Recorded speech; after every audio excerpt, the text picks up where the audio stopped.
part of the Earglue Media family of podcasts.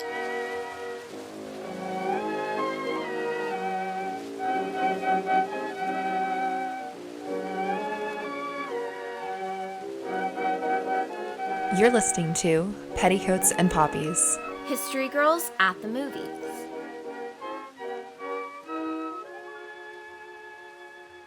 Welcome to Petticoats and Poppies, History Girls at the Movies. We're your hosts, Maggie and Nicole. Today, we're back with the second of the two special romance-themed episodes. Because it's Valentine's Day in February, we felt like we should be highlighting at least two different love stories this month.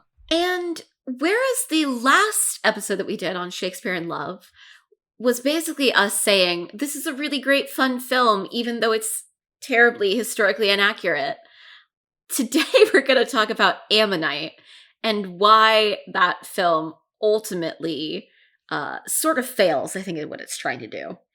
Mm-hmm. So Ammonite was released this past year in November of 2020 after premiering at TIFF, the Toronto International Film Festival, in September. It was written and directed by Francis Lee, who's most known for doing the film God's Own Country. And it was inspired, loosely inspired, by the life of British paleontologist Mary Anning. It stars Kate Winslet as Anning and Saoirse Ronan as Charlotte Murchison, who was another geologist. Not that you would know that from this movie.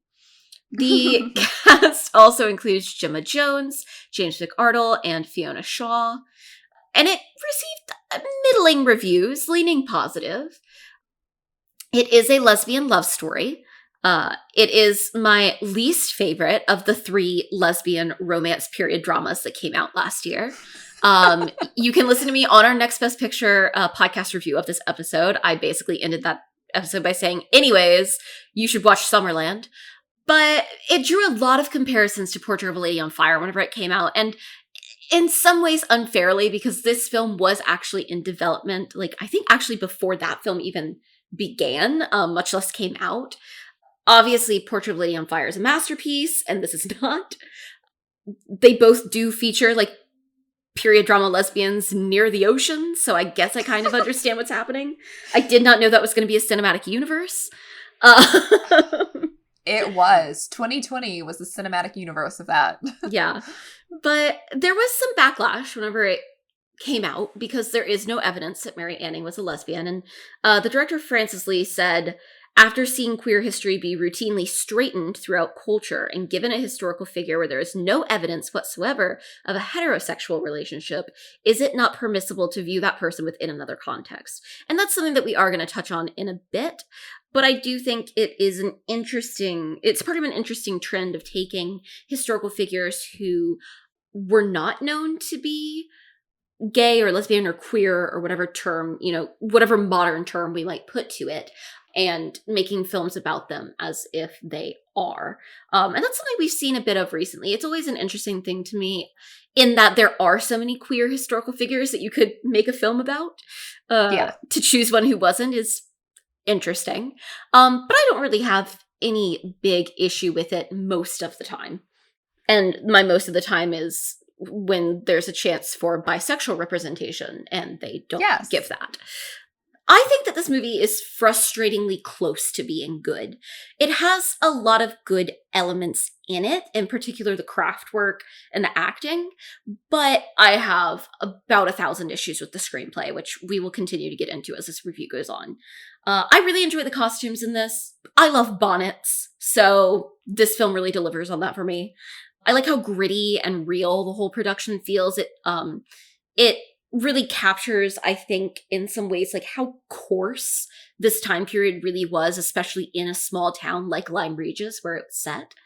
I think the sound work in this film is really good, particularly where it pertains to the ocean, and also some of the sound work around drawing and kind of the sound of the pencil, like on the paper. I'm obsessed with the hair work in this film. It's so good. I love the fact that their hair is up. I love the fact that you'll notice Saoirse Ronan's character wears, that style that was very popular at the time with those like ringlets in the front. And over the course of each day, they start very defined and like well curled, and then they like droop by the end of the day, which I love. I love how unglamorous of a role this is for Kate Winslet. I don't want to say that she looks bad, but it's definitely not sort of the Kate Winslet that we're used to seeing on a red carpet or in a lot of her film roles. It's a very stripped back role, and it's something I think a little bit different for her, which I enjoy. Kate was like my OG favorite actress. I had like a really big thing for Kate Winslet when I was in like elementary school, and I have some issues with her now. By which I mean her defending Woody Allen. But I do think this is a gorgeous performance and a really good show of her talent. It's a very unusual performance for Saoirse. And we all know, like, I'm a big Saoirse Ronan stan. But I think she's really fantastic in this. And I think it gives her a chance to do something a little bit different from what she normally has done, even within the period drama realm. She's typically playing a much, much louder character than this one. Yes. I love how much of a food movie this is.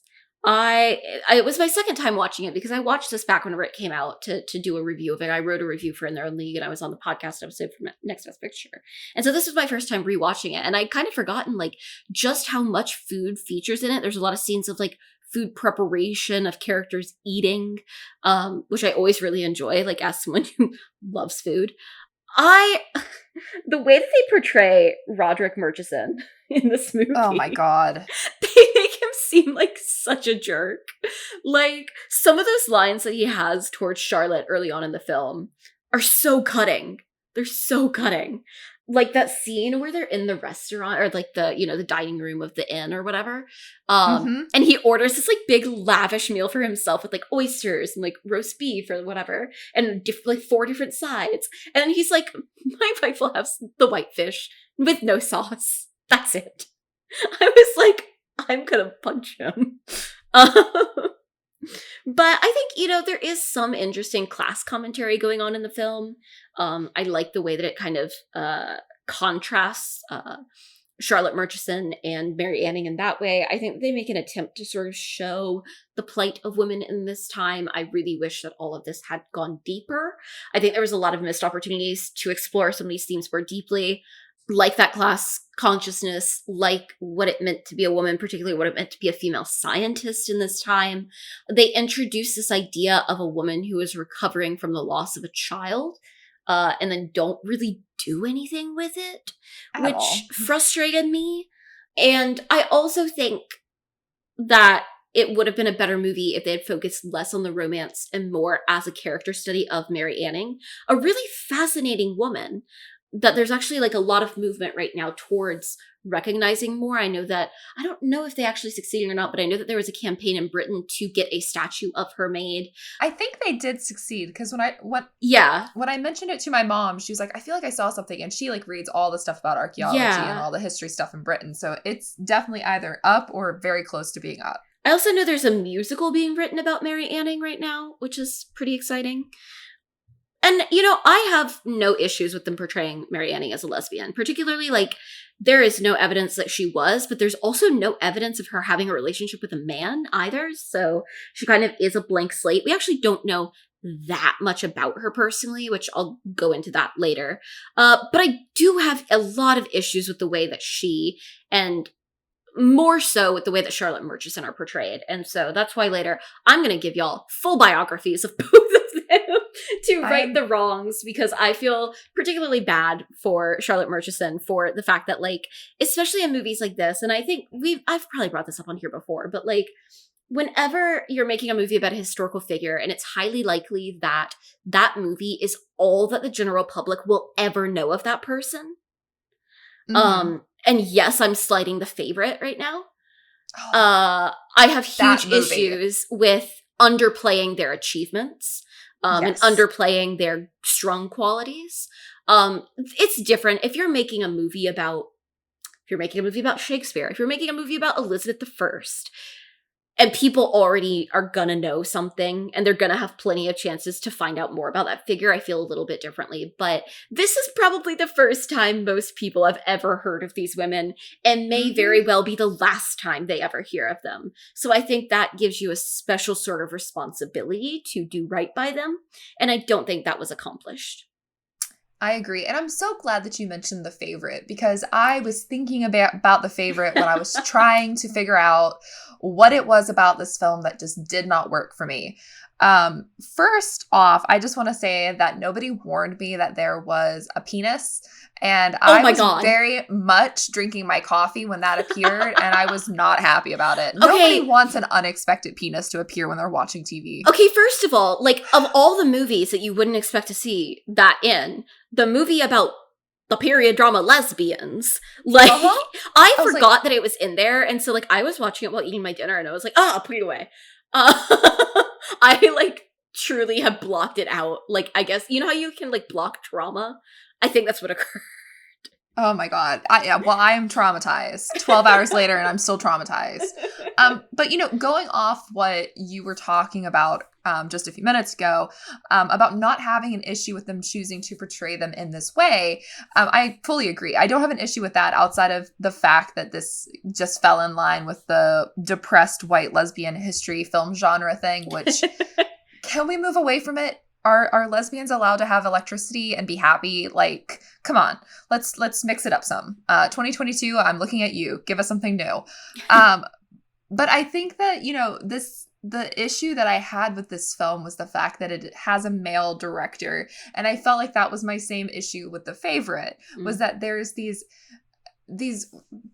no, I don't want to say seldom known, but very unknown to the wider audience, female characters who achieved great things, and their achievements are being overshadowed yet again by a man, and this time it's the director or the writer that's trying to portray their story. And I felt like that's what went wrong with Mary Anning's story. Like, she is such a, like, fixture in geology and paleontology and this era of discoveries, and everything she did was overshadowed by the men that were coming to her for advice, taking her advice, and then publishing things and getting notoriety for talking about the things that she was actually doing. And the same thing happened for Charlotte. And so I felt like this film would have been better served as a film talking about, like, hey, here's two really cool women who did really cool things and got completely overshadowed by men. So let's not do that in 2020. Let's present their stories and be like, this is cool. We don't need to add extra romance to it to make this movie interesting. Like, I felt like there's so many female directors and female creative teams that could have taken this story and made it something really engaging. And like you said, this character study and this class study, and there's just so much stuff about this period of time when things are changing and what's going on that I felt was completely lost. And I am not a fan of the choices that were made because of the way they overshadow the actual important story. Like, you don't have to make these women lesbians to make them interesting. And that's not to say that they might have been. And, you know, we can portray that. And there's like a balance that just wasn't met here. And I felt like it failed to miss the mark that it was aiming for. And, you know, like, another thing that I feel like you and I are on the same page with this one, but I really hate how quickly they portray women catching fevers after, like, briefly being damp.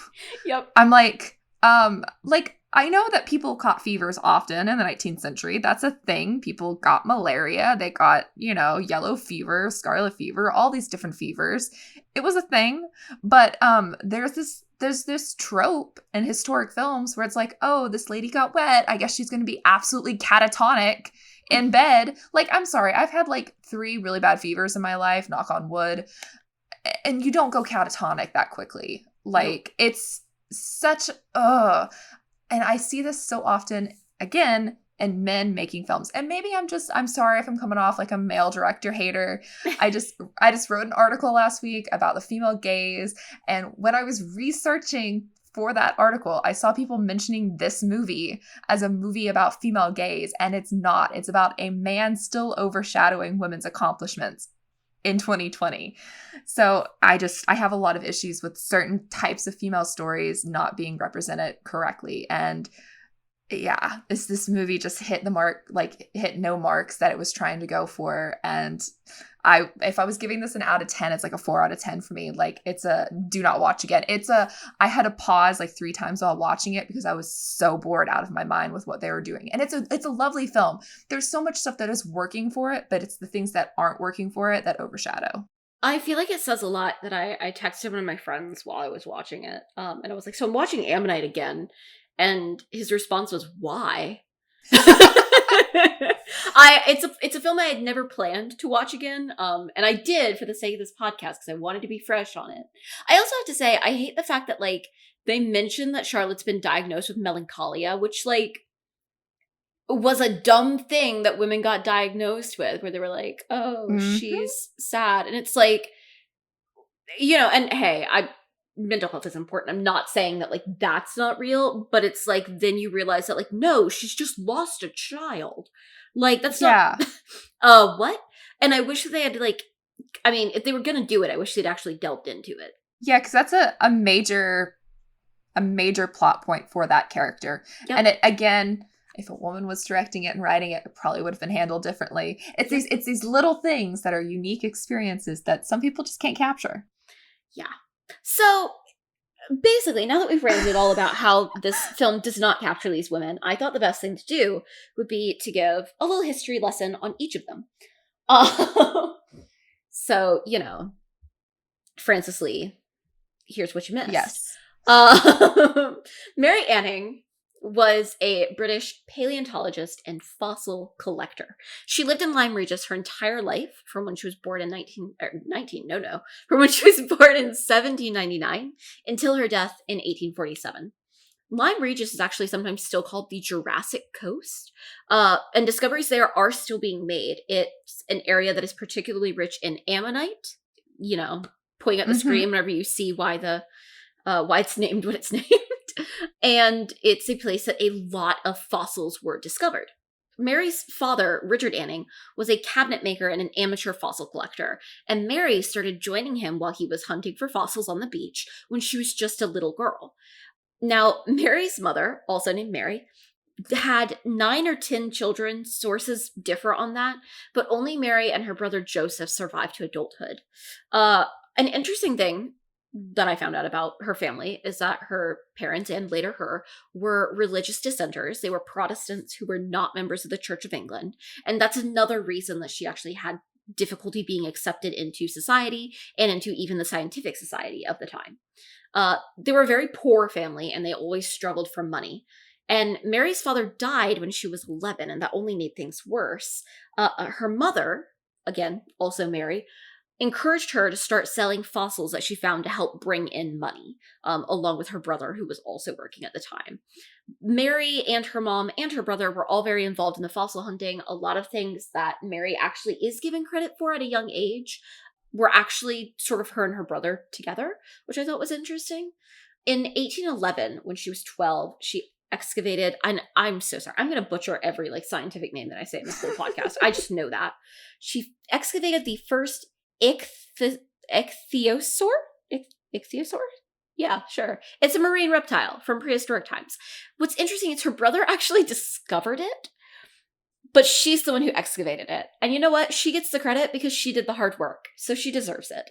But a lot of her findings really like shaped our beliefs and what we know about prehistoric times, and included many firsts. People didn't really recognize her skill professionally until she uncovered the first intact, here we go again, Plesiosaurus skeleton in 1824. It was so well preserved, it was so large, that people thought it wasn't real. And a bunch of scientists had to come together and confirm it, and several scientists had to basically come out and say that they had been wrong, whatever they said it was a fake. And even despite these like big discoveries that she made, she was kept from the scientific community because of both her gender and her religion. She struggled financially her entire life. A lot of other people made great careers off of her finding. And while she was well known in scientific circles, she didn't really get credit for what she accomplished properly. Like I said before, there's no evidence of her being a lesbian. There's also no evidence of her being in a relationship with a man. So you can take what you will from that.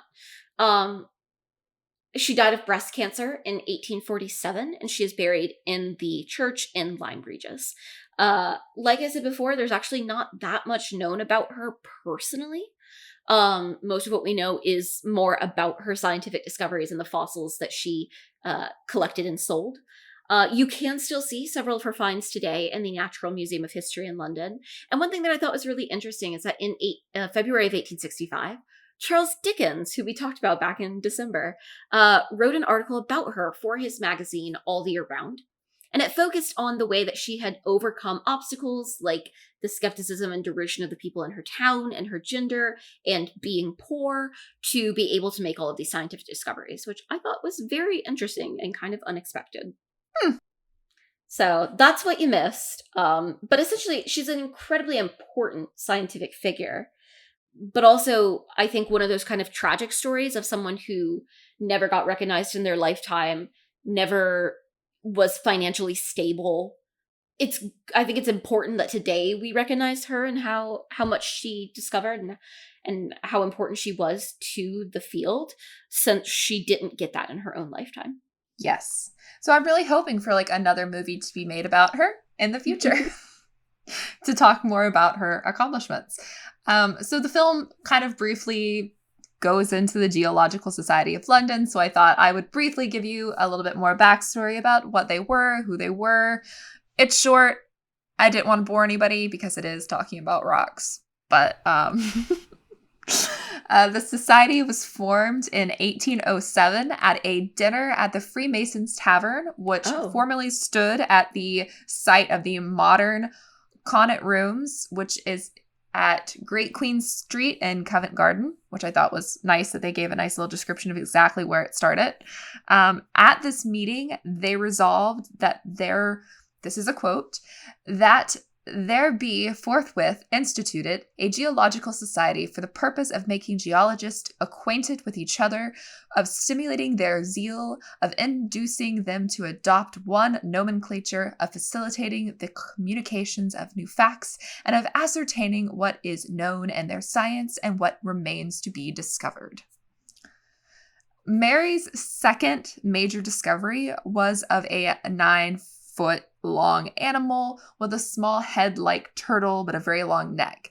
It was described at the Geological Society's meeting of the 20th of February, 1824, and was recognized by William Daniel Conbear, probably just slaughtered his last name, please do not haunt me, as being a virtually complete example of a Plesiosaurus. You did better than I did, I think. I think I've heard that before, back when I was in my dinosaur phase. The find not only established the Anning family's credentials as fossil dealers, but Mary became a draw in her own right, as you touched upon with the Jurassic Coast and that appeal. So the Geological Society, ever since 1874, has been meeting at the Burlington House. It's also a home of a bunch of other similar discipline societies. Following the 1918 representation of the People Act, the Geological Society's council appointed a committee to consider the most convenient and expeditious way of effecting the admission of women into the society. And at this point, they appointed 8 women to the fellows. So it wasn't until 1918, 103 years ago, that women were allowed into the society. I think that also really bothers me because you have this example of a woman being so important to the field so early on. Mm-hmm. Like, it's not like you can claim that, like, women just, like, they can't even get away with the whole, like, well, women aren't interested in this, Because they were literally there from the very beginning. Yeah. Oh, that grinds my gears. And you see, that's something that I wish this film had gone into, because it was such, like any science field, so hard for women to get recognition. I mean, I feel like if you look at any society in this humanities discipline or in the science fields at this time, there were so many women who were doing incredible things, but their husbands were getting their credit for it because they would take their notes and take it to their buddies and then they'd get published, or they were doing things and then their male friends would come and be like, hey, I hear you're working on this cool project. And then they go and they publish documents and they get all the notoriety. And it happens again and again and again. And that's interesting. And I wish more people talked about it. If anyone is looking for a better film that came out last year about a female scientist, I actually do highly recommend Radioactive, which is not a perfect film, but it's directed by a woman. It's directed by Marjane Satrapi, who is best known for Persepolis. And it's about Marie Curie. She's played by Rosamund Pike. And it really does kind of get into all this stuff around the way that she didn't get credit for what she did. And I think Marie Curie is an interesting example because it's not as much her husband just taking credit for her work. He actually did try to get her credit at times, and society just was not having it. But I think that's a really interesting movie that also manages to be like a really moving love story and a really cutting commentary on the way that female scientists have not been given their due. So yeah, I recommend that people watch that. It's on Prime, I think, too. So if you have Prime, you can watch it for free. But I do highly recommend that because I think it's a topic that's really worth exploring. Especially like even now we still see it happening at times. And still very recently, like there's still women alive that this happened to very much. So yeah. So speaking of women who do not get credit for their accomplishments because the credit goes to their husbands, let's talk about Charlotte Murchison.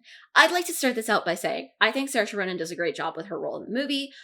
Nothing that I'm critiquing has anything to do with her. She does the best job with the script that was given to her. The way that Charlotte Murchison is like portrayed in this film could very well be my villain origin story.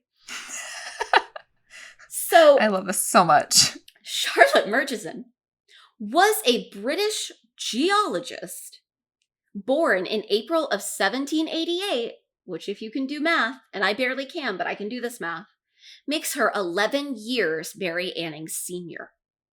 Yep. So let's start off with that. Her parents were General Francis Hugonin, I think, and Charlotte Hugonin, who was a botanist. At the age of 27, Charlotte marries a soldier who leaves the army upon marrying her, named Roderick M.P. Murchison, and that's in 1815. She travels widely with her husband, she makes a lot of sketches of nature, and she collects fossils. The Murchisons have, sort of to start out, an amateur interest in fossil collecting. After their wedding, they traveled across Europe from 1816 to 1818. And while there, she befriended scientist and writer Mary Somerville in Rome. She was very well connected within the sort of scientific high society circles of the day. But in 1817, she contracted malaria, which she would suffer complications of her entire life. And she actually had a fairly long life, but she frequently dealt with bouts of illness related to the malaria. She was the one who got her husband interested in geology, which sparked this career that he actually would become quite well known for. And he now, like, if you look him up, he's credited as a geologist. Apparently, whenever she, was first trying to get him interested in it, there are comments that he made about how he was more interested in fox hunting. He just wanted to go fox hunting. I mean, obviously, I've not done, like, all the research, but I want to say, like, Roderick Murchison himbo? Yeah. He wants to fox hunt, but his wife is like, nah, we're gonna look at fossils. And he's like, okay, I guess.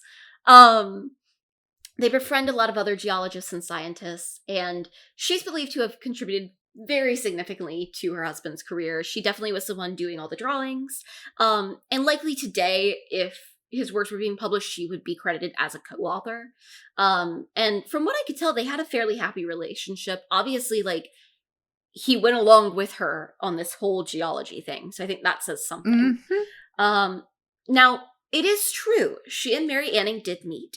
In 1825, Charlotte and Roderick traveled along the southern coast of England, and they spent some time in Lyme Regis. And Charlotte and Mary became close friends. And while they were in Lyme Regis, Charlotte did a lot of sketching the cliffs. She was collecting fossils. And the two women continued to exchange letters for a long time, for the rest of, the time that they were both alive.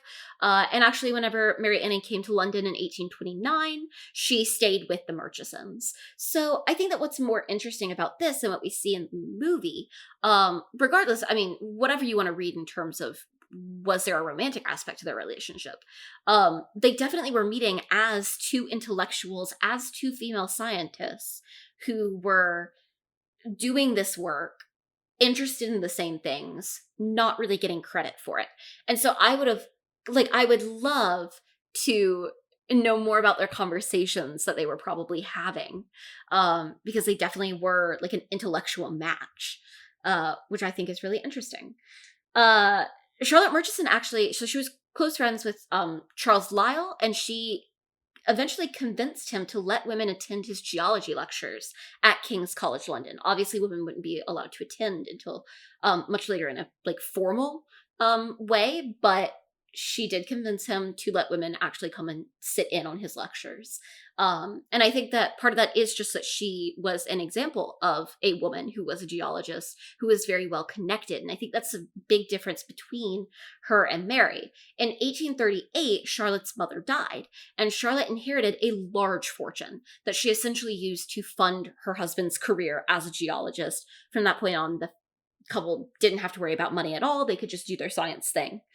And Charlotte would throw these very large parties to help promote geology, but also to help promote her husband's career.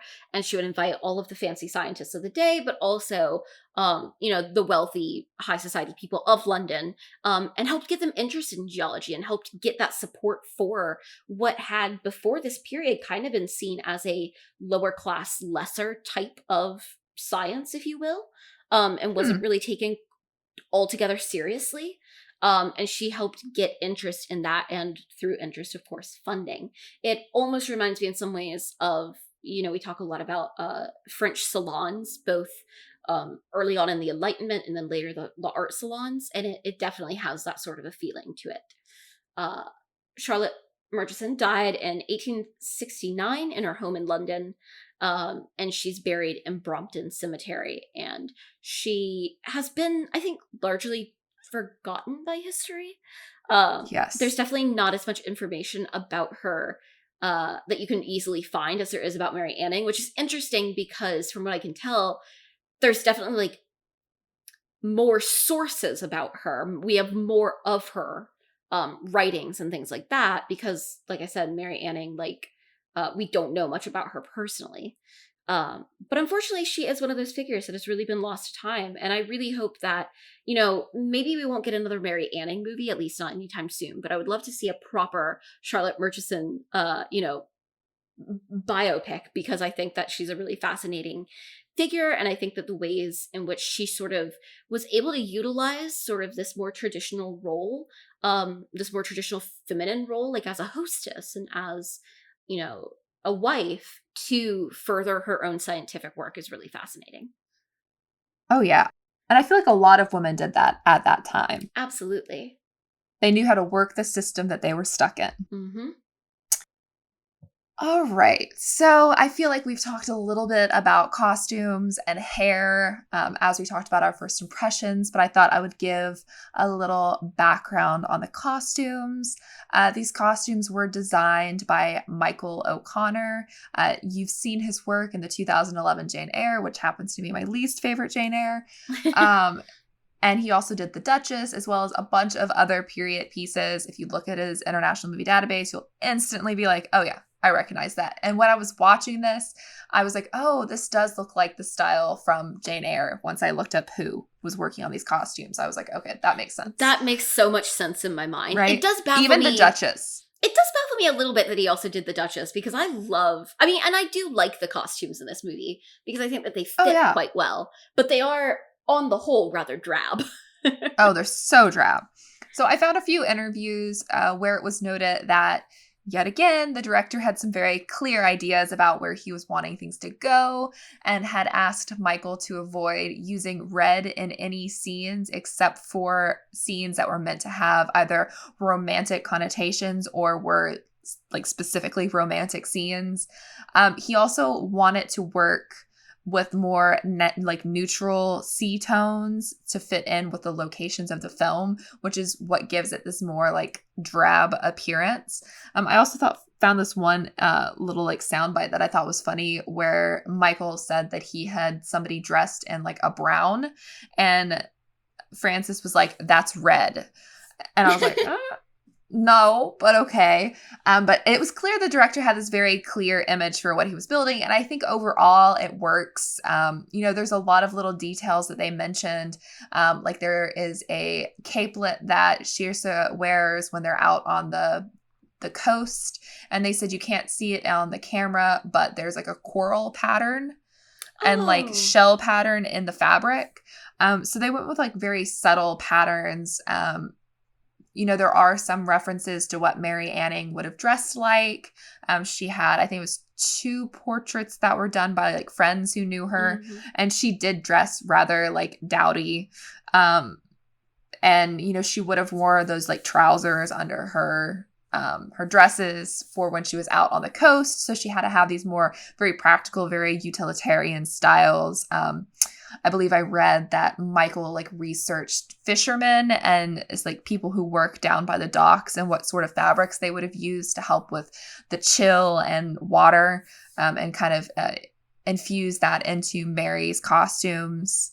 It's very clear that this director had this very specific vision, which I think made the costumes much more restrictive in terms of what they could do with them and the pictures the costumer could kind of draw from, because the 1840s is fairly overdone in terms of like British films. There's a lot of films in this era, and there was also a fairly wide collection of fashions at that time, depending on if you were in the town or the city, or if you're rich or if you're poor, or if you traveled abroad. And like, so there's a lot of stuff happening with fashion, and I think what we're seeing with these costumes is just very basic.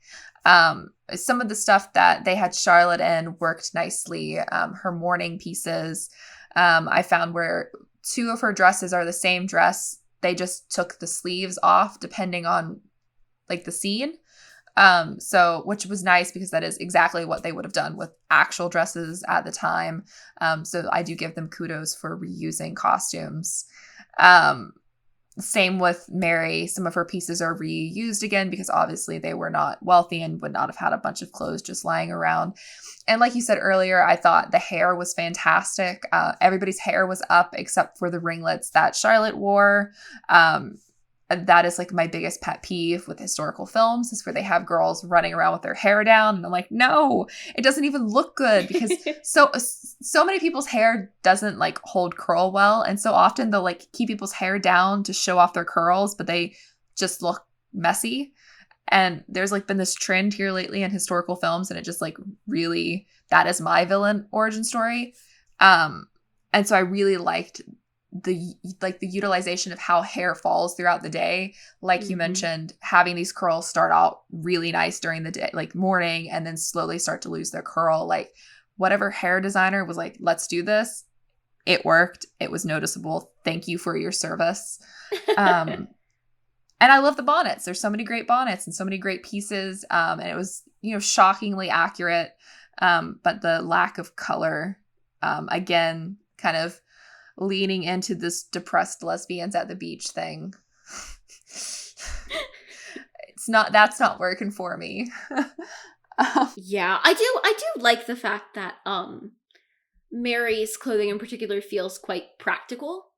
Oh yeah, I love how utilitarian her stuff is. And you only ever see her in like a couple of outfits, which I appreciate, because it is one of my pet peeves whenever you have a character who is supposedly not very well off, and they apparently have like, 10 dresses. And I'm like, well, that's not true. That sounds fake. Right. But I agree. they're drab. They're not the most exciting costumes, other than a couple of things that Charlotte wears and the bonnets. It always, there's so many movies from this era don't properly put bonnets on characters. Like, and it's a weird thing to annoy me, but it does. Because that's the kind of thing that, like, is something that was expected by society. You know, there's like a societal aspect to clothing in this period. But yeah, kudos to the hair people. They deserve Yes. all the love. And, you know, I wanted to go back on something before we close out this episode. The thing about the way they portrayed her husband as being such a, like, pompous, like, uncaring, callous, cold, like, almost aloof at times. Like, it felt like this trend where they're like, oh, well, if these women are going to fall in love with each other, then clearly her husband has to be an abusive, like, rude, mean guy, which is like, we don't have to do that trope. I also think it would be so much more interesting. Now I'm going into all the ways like I would have written this movie differently. Yeah. But if they had really let them be these intellectual equals, these two scientist women meeting each other, and they kept, you know, and they kept Charlotte's husband as this, like, well-meaning himbo of a man who just can't really match her on an intellectual level. Who, like, is nice enough, but, like, just not really, doesn't really understand her in her academic interests and in her, you know, wish to do something for science and that sort of way. And they'd made then the two of them connect intellectually and then let the romance grow from there. I think I would have been so much more on board with it. And it sounds like the three of them got along with each other in history if she was coming and staying at their house. Exactly. Like, he was the one being like, yes, we can have guests, or no, we can't have guests at that time. So, like, I feel like there's so much that could have been done with, like, all of them having this, like, mutual respect for each other and just, like, letting things happen. And it's just, I feel like people look for conflict where there doesn't need to be conflict. And, you know, there's so much that this film could have been. It could have been so good. And it just, men. And I do want to say, you know, it's not that it's not entirely worth seeing. No, once. I mean, it's worth it to watch once. Yeah, to watch once. I think that's the important thing. Because Kate Winslet's very good, Saoirse Ronan's very good. A lot of the, like, technical and craft work on it's very good. It's an issue of story and of direction, really. Yeah. And it's an issue of the fact that, and I feel like this is the thing that I've said about so many movies made about historical female figures, notably recently, the United States versus Billie Holiday, is that the women that they're about just deserve better. Yeah, and it makes me sad. But that's why we do what we do, so that people who watch these movies can know the truth behind them and get some of that context and some of that real information that is missing in a lot of Hollywood films. I agree. Entirely. Thank you so much for listening to our 20th episode of Petticoats and Poppies, History Girls at the Movies. We'd love to hear from you over on social media and to hear what you think about Ammonite. You can find us on social media at HGATM Podcast on Twitter, Instagram, and Facebook. Make sure to give us a follow so you don't miss out on any upcoming episodes. You can find Maggie at Maggie of the Town, and you can find me over at Nicole Ackman 16. You can listen to our podcast on Spotify, Apple Podcasts, and on the Airglue Media website, and over on Audible.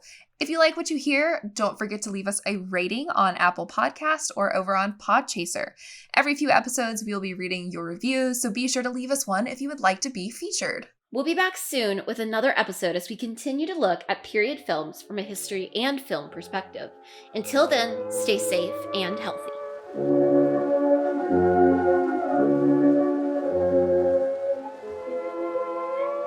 You've been listening to Petticoats and Poppies. History Girls at the Movies.